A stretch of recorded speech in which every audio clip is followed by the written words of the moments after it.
पुसद शहरातील हत्तीपुलावरून तरुणाने मारली उडी।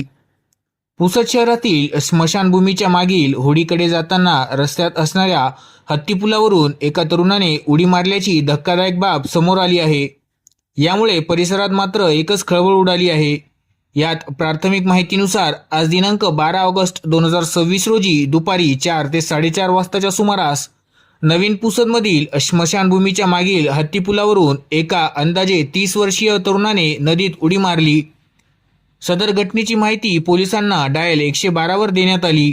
ही माहिती मिळताच शहर पोलीस स्टेशनचे पोलीस अधिकारी हे घटनास्थळी दाखल होऊन त्या तरुणाची शोध मोहीम त्यांनी सुरू केली, परंतु अद्यापही तो तरुण सापडला नाही। त्या तरुणाने उडी का मारली याचे कारण अद्यापही स्पष्ट नाही।